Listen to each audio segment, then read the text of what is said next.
Hello, everyone, and welcome back to Alter Egos, a Marvel Champions podcast. I'm your host, Glenn, also known as Remedy, and with me, as always, is my co-host, Joey, aka Zyceres. Joey, it's been a little while since we last recorded. How have you been? I've been all right. How about yourself? I've been quite well. There's been a lot happening. Unfortunately, not as much Marvel Champions as I would have liked, but it's nice to have some news from Fantasy Flight Games as well as the community. And I'm really excited today that we're going to be talking a lot about the recently announced Kang scenario pack. So, yeah, did you happen to watch that announcement that they did? I did, yeah. I watched the announcement at the time. It looks quite interesting, but we'll get into that in a sec. Yeah, certainly. Yeah, so yeah, recently, I think back in early July, um, yeah, the Fantasy Flight happened to announce the Once and Future Kang, a brand new scenario pack that's going to come after Rise of Red Skull. What's interesting to me is that it seems like we know a little bit more about this Kang pack than we do about Rise of Red Skull. Uh, but I'm glad at least there's some new news about a new way to engage with all the hero packs we've been accumulating. Um, so yeah, it seems like they're going for something that would have probably worked quite well at Gen Con if Gen Con had happened, as there seems to be quite an emphasis on multiplayer with the scenario revolving around having multiple stage 2 Kangs in play for the amount of players. How do you feel, given that you're mainly a solo player? How do you feel this scenario is for you? If you like from a solo perspective, do you think there's going to be enough replayability there for you?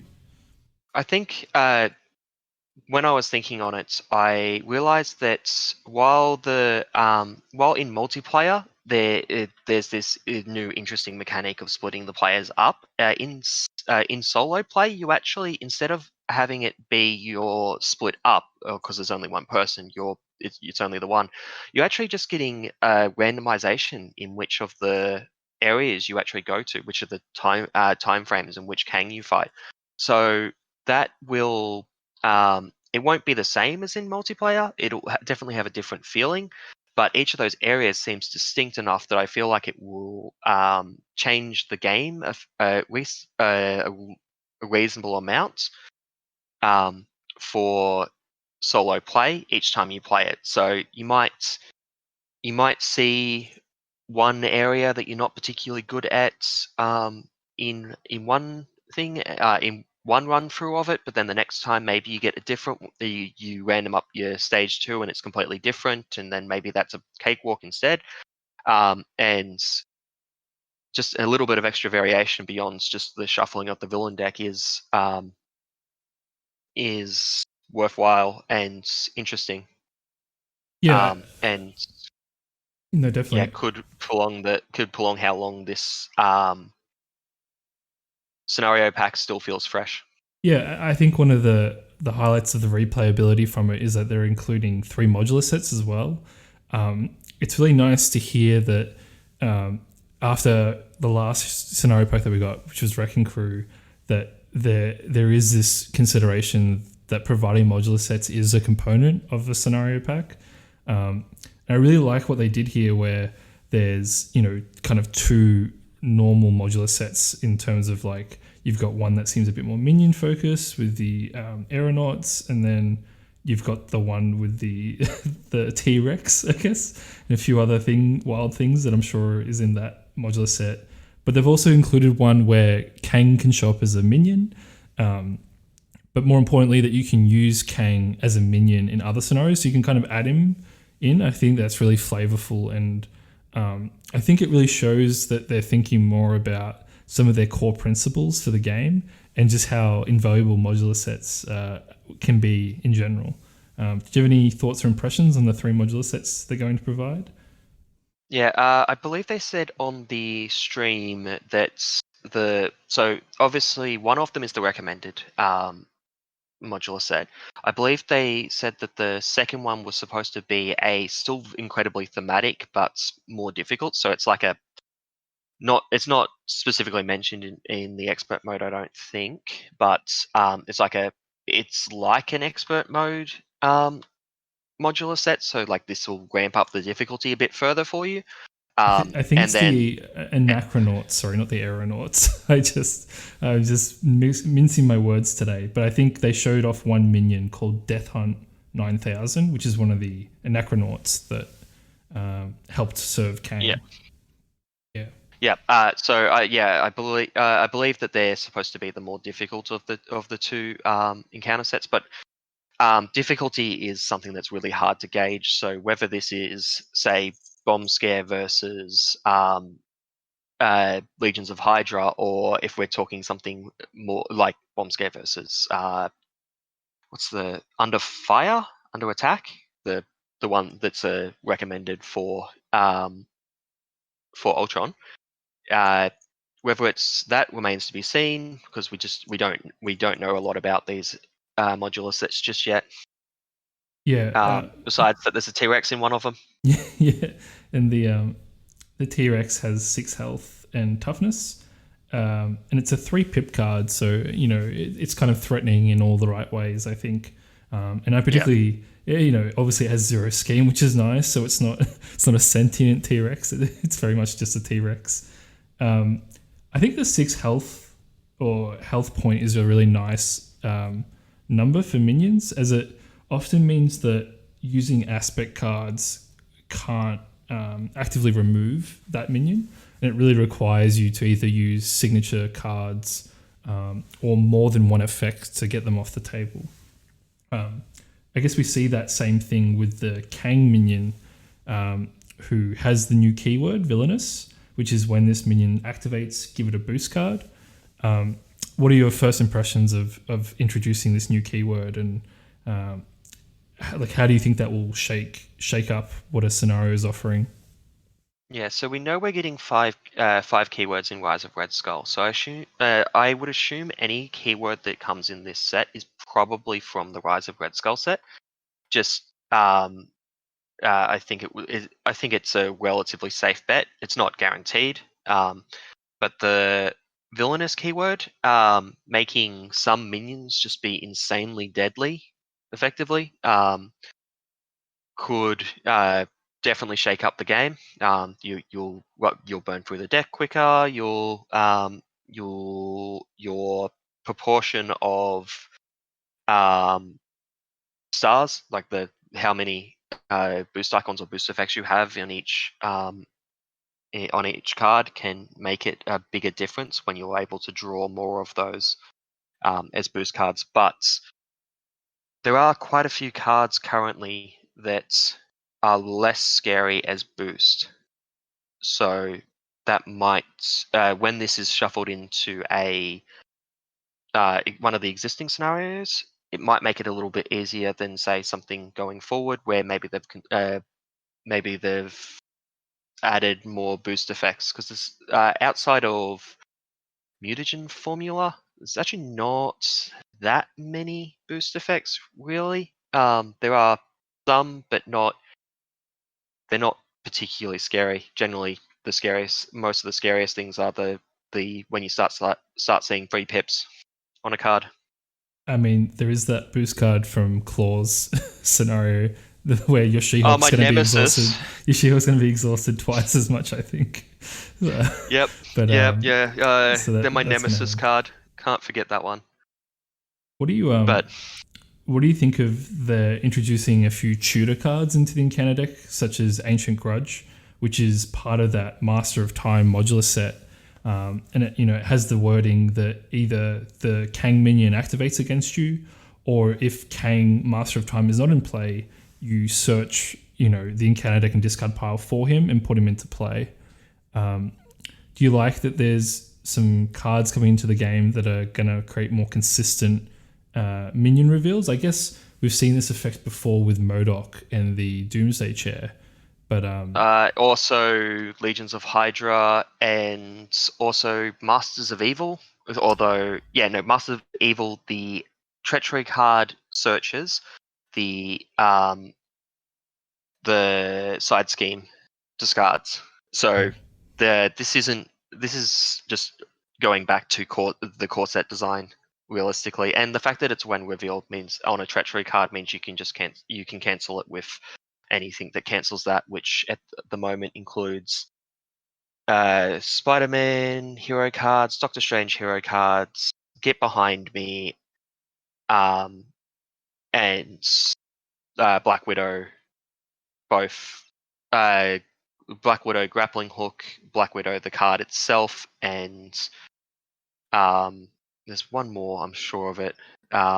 So I would assume that would be an effect we'll continue to see going forward. Up the last one's Spycraft actually. So there's quite a few different ways that we can cancel it, and um, it will be a fairly annoying effect though, because you don't really want even a 1/1. You don't really want that on the table. Yeah, Like yeah, it's that'll actually problematic. be closer to a either even on the easier, even on the scenarios with very few pips, like say Rhino. Rhino with bomb scare, that's still going to be like a 2, at least like averaging a 2. Sometimes sometimes you'll just get hit for 4 out of nowhere, which is not great Yeah, from a minion. yeah, and so they've also shown what Kang stage 1 looks like, and um, I guess I was wondering, what do you think about them still seeming to have villains with slightly lower hit points than you'd expect as the game goes forward? Stage 1 having 12 hit points, stage 2 having 18 hit points, and I'm not sure they've shown stage 3 yet. Yeah, I'm not sure how this will turn out. We know Red Skull, the Rise of the Red Skull box will be the first time we see this actually in effect. Um, like this does mean that you can realistically knock this out in like a round with some characters fairly easily. Like Thor's attack into Hammer Throw does 11 damage, and that's with nothing on the board, nothing besides Mjolnir. So these villains will be quite quick to take down in solo, and I suppose it may not matter that much because I reckon long term the heroes probably win in most cases, just because you get more time. Like if your game is expected to go longer, you got more time to build whatever shenanigan you're trying to build to be all powerful and get control of things. Whereas you are on a timer with acceleration tokens, but they're not that common, particularly in lower numbers. So I could see these numbers just being a sweet spot that you can't like you can beat him, but you don't yeah, even if you're constantly under attack, because you don't have the resources to divert to attacking him. But it really just depends on what cards are in his deck. If he's not stopping you from hurting him, he will like turn 3 or 4 against a lot of characters. There's the possibility that he might just be flipped, and that may just be the end of it. Though we won't know until we actually play the scenario. Well, he has he has toughness, so I think he's going to stop some round 1 losses. I think it's fairly hard to get through toughness and deal 12 per player on round Yeah, the 1. bigger deal will be if going to his next stage is actually beneficial or not. So, for instance, Ultron on Expert, Ultron 2 is a lot harder than Ultron 3. The only difficult part about Ultron 3 is as you transition. So you kind of want to rush through that, whereas we don't know with Kang, it's entirely possible that we may not want to rush through this. Maybe we don't want to go to the next stage and be scattered through time immediately. Maybe we want to build up a little bit before we do that. Which honestly could also depend on what characters you're playing, what builds you're running, what decks you've brought, who you're playing with. Like, not everyone is going to be as comfortable. Uh, uh, Seeing as we know that the second stage is when you get split up, not everyone's going to be as comfortable being on their own, having started from basically nothing. But we we don't know have the full card set. We don't know um, what could be hiding in there for us. Oh, And I think one of it's them. seen. Oh yeah, what was that? I think one of the main reasons you want to advance maybe a bit earlier is that you can lose the game if you don't move on to main scheme 2, because main scheme 1 actually will will cause you to lose the game if he ever threats out, because the way the players actually advance, from my understanding of the card spoiled, is that you actually have to defeat stage 1, which will then get you to stage 2 and remove that lose condition until you get to main scheme 4, which I don't think has been shown yet. But the main scheme 3 doesn't let you don't lose the game if stage 3 is completed. It just tells you. It does something bad though. It's like shuffling a. I can't remember the name of the card. Kang's Dominion. Yeah, there's like a card that goes under 4A apparently. So I don't know if they've shown what that card does, which I can't see it here in the spoiler list. But I assume it's it is bad. Interesting. Yeah, yeah. I think it's very unique, and what really excites me about it is just how different this scenario appears compared to obviously what we've seen so far, and it really branches into a different design space with a particular focus on the obligations as well, which I thought was really interesting, that they're doubling down a bit more on a different card type that we haven't seen as much of. How do you feel about? When I saw the obligations, I instantly jumped to just thinking that they're trying to avoid us cancelling the when revealed effects with Get Behind Me and everything I mentioned before. Like, don't want Spider Sense just jumping out of the way. Which, even looking at it now, I still think that that's the case. That it's just trying to make sure that use the current rule set that we already have, and still get around the fact that we have cancels, without putting out a keyword that says this card can't be cancelled. And I think it's an elegant way to do it. Just use the existing card type that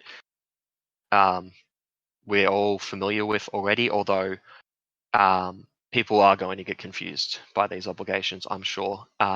Everything from the fact that obligations only discard themselves when they say they discard, which currently every single one of them does, and the fact that they don't get passed to someone else ever, is probably going to confuse someone out there, I'm sure.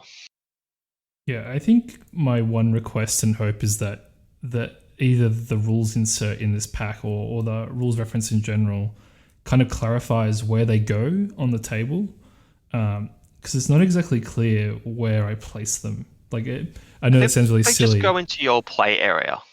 Yeah, I couldn't quite find exactly a clear answer, but I mean, you know, it's interesting to think that, like you said, there's not as many ways to cancel or engage with these cards currently, and I think they've got some really interesting effects, like, you know, stolen memories, you know, essentially thins your deck, which is kind of in one way an actual benefit, but then obviously there's a lot of cards in the encounter deck that punish players for having obligations in front of them.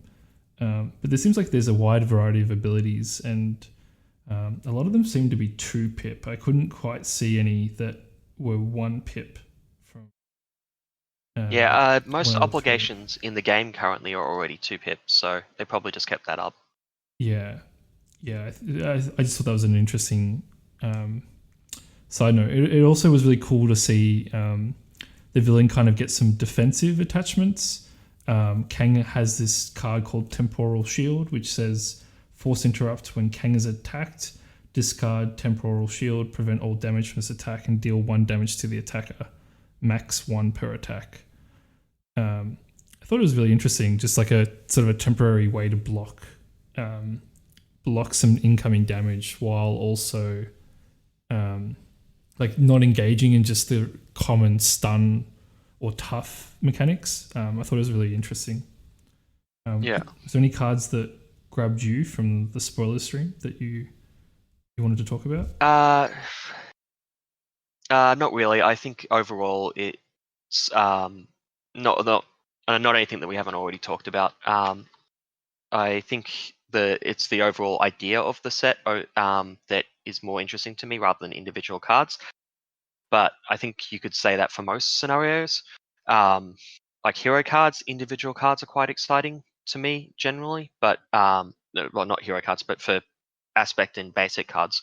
But for a scenario, it's much more important how it all fits together, because they're a set. They're much more a set than the aspect or basic cards in a hero pack. Yeah, I guess the two final things I wanted to comment on was one, that there's this really exciting card called Past Machinations, which is a when revealed where each player searches the encounter deck and discard pile for a different obligation and reveals it. The reason I bring it up is like that sort of card, from my experience in Lord of the Rings, was always a very challenging card in multiplayer to kind of overcome, because one player is drawing one encounter card, but then you end up giving the entire table a different challenge to deal with. and in Lord of the Rings, it was one that like basically if you played 4-player, you almost had to pull a Mummock in the scenario, and like the Mummock was like this giant high health, very hard to kill minion enemy, and I just remember just the memories of that experience flowed back when I saw this card, and I wonder if we're going to have the same feeling there. You won't be able to guarantee that because each person is putting an obligation in the deck. So there's always the possibility of just pulling your own obligations. That's true, but or being a jerk and pulling someone else's obligation and passing it to them. Just another way that you can join the critical encounters endeavor of being a villain in a heroic game. It did introduce the insight keyword, which has that come up before? I can't remember if that's no, that hasn't that wasn't spoiled before this. Yeah. How do you feel about the idea that there are cards that insight is a keyword that lets you place X threat on the main scheme when this card is revealed, where X is the number next to insight? How do you feel about threat being generated just by drawing particular encounter cards? Do you think I think it makes sense. It means that you can't just sit there and let the threats sit at very high numbers, and just know that it's not going to fail until next turn. And as a keyword, I think it makes sense. It's kind of like somewhere between not having anything and the surge keyword, in a way of just making the card scarier without having to beef up the effect on the when reveal. And if everything was a when revealed effect, like a scary when revealed effect, we would start focusing on those cancels, which I believe happened in Lord of the Rings. There was generally a high focus on canceling shadow cards. Yeah, that actually might be a good discussion one time. But in Lord of the Rings, what happened is in the core set there was a very powerful cancel card in one of the aspects, and then they didn't really print another cancel card for quite a while, because it was such a strong ability to cancel an encounter card in that game. Whereas in Marvel, it's quite strong, but it doesn't have the same sort of advantage that cancelling in Lord of the Rings had for quite a while. Well, it helps that the cancels we have downsides, pretty much universally, except for Spider Sense and Protective Ward. Yes. The Black Widow gets you another card, Spycraft gets you another card, and the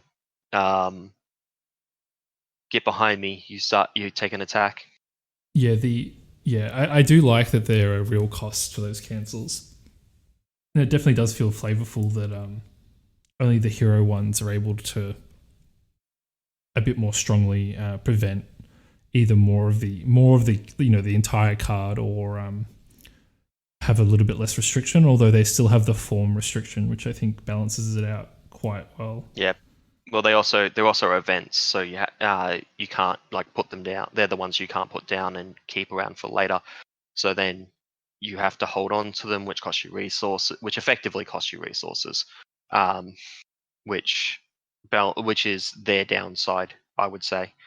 Even if it's not much of one, that's because they're hero cards. They're locked to particular heroes. They should be more powerful than the aspect and basic cards that we have. And then the obligations, obviously, in this scenario also are providing some ability to disrupt the usual play patterns that we've established so far. It will be really interesting, though, to kind of have the Rise of Red Skull, experience that for a month, engage in campaign play, and then immediately after be able to, maybe explore a different set of, different scenario, but then also have even more modular set possibilities. I thought maybe we'd just end on, did you have a favorite stage 2 of Kang? Was there one that you know about from the comics or that you're intrigued to play against? Kang hasn't come up in most of the comics I've read, Marvel comics I've read.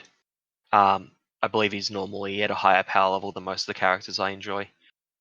But I quite like the idea of the Ramatut, the ancient Egyptian leader Kang, who he's gone back in time and become a pharaoh, and that one just looks like a lot of fun. I think from a flavor perspective, that's quite a unique one. It's a shame that they don't have flavor text on their stage 2s. I think that would have gone a long way to kind of having a bit of a laugh when you go, I face Ramatut or whatever.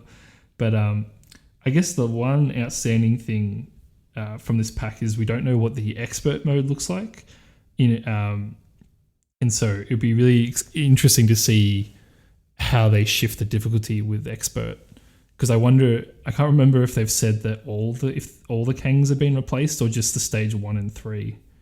So I'll be very curious there to see what happens. Yeah, they did say that you're not going to 2 and 3 like you normally do with expert. They are different cards. There's an expert version of stage 1 and presumably 3 at minimum. But yeah, don't know about the stage 2. Yeah, no. And I guess the last thing we should probably end on is that back to the HP discussion. It is a bit different because he has 3 stages that you have to complete regardless if you're playing on standard or expert. So maybe that makes up for that HP differential we were talking about earlier. I just realized that we have to go through 3, not 2. So it is a bit harder to close out the game rapidly. Yeah, even looking at it here, looking at Kang the Conqueror Stage 1, the one that we've seen, and the Stage 2s the ones that we've seen all have 18 hit points. I don't think we've seen a Stage 3 yet, but that's already at 30. That's 30 per player. And then